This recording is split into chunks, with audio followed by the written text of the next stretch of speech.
la présentation suivante concernant donc en fait le couvre-feu. Hein. Bon, je pense que c'est assez clair. Fécal, Oui, pardon. Non, fessal. Pardon. merci Jean-Luc. Donc oui, je vais enchaîner sur les protocoles HCR, hôtel, café et restaurant. Donc vous avez déjà répondu à certaines questions, mais on va rentrer un peu plus dans le détail si vous en êtes d'accord. Une des premières questions qui a été soulevée par nos adhérents est la suivante. Est-ce que les fêtes de fin d'année, de fin de saison des associations seront autorisées, et aussi bien en intérieur qu'en extérieur, et dans quel cadre?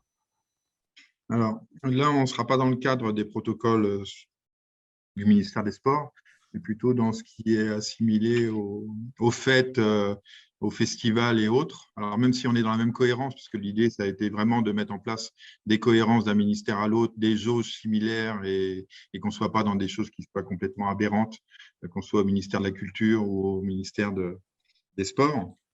Mais malgré tout, pour avoir vraiment des précisions sur ces champs-là, on est plus sur des activités festives qui ne sont pas sportives. Voilà. J'entends C'est un bien, peu mais comme les fêtes zones. pour aller un peu plus loin, en fait, c'est la plupart du temps, ces manifestations, ces fêtes se passent dans nos équipements Tout sportifs. à fait. Donc, on appliquera la réglementation de l'ERP, PA ou Ouais. X, où on déroge à la règle et pour le coup, on change d'application Alors, légale. de toute manière, les règles sont les mêmes. On sera sur les mêmes jauges. Là, on considérera que l'ensemble sont des spectateurs. Donc, on sera plutôt dans la logique des 65% et d'une jauge maximale de personnes possibles. Mais les fêtes de club, c'est rarement 5000 personnes. Euh, que dire d'autre? Le protocole HCR, ben là, on est dans l'impossibilité de pouvoir faire les choses debout, c'est-à-dire que c'est pas une buvette, c'est pas on est tous en train de prendre le sandwich les uns à côté des autres, c'est on est obligatoirement assis.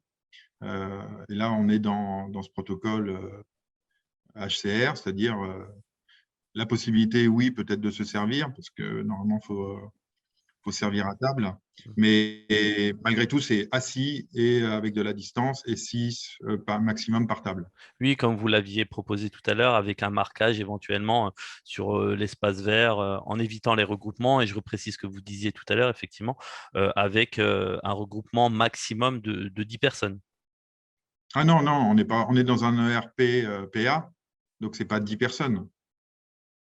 Euh, C'est sur l'espace public où on serait à 10 personnes. Oui, autant pour moi. Dans le RPPA, il y a pas de jauge. Tant que c'est encadré, donc là, on peut considérer que si c'est une fête associative, c'est encadré. Hmm, Il y a pas de souci de ce côté-là. d'accord.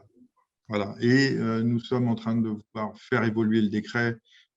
Je ne sais pas si on aura de gain de cause parce qu'on a marqué 25 personnes sur la voie publique lorsque c'est encadré, sauf que le décret ne l'a pas prévu. Donc, nous sommes en train de proposer une évolution de ce décret de façon à pouvoir avoir ces 25 personnes sur la voie publique encadrées D'accord. et non pas Et, 10. et du coup, dans le même registre, le maintien des assemblées générales des associations, aurait-il pour le coup un nombre de participants maximum?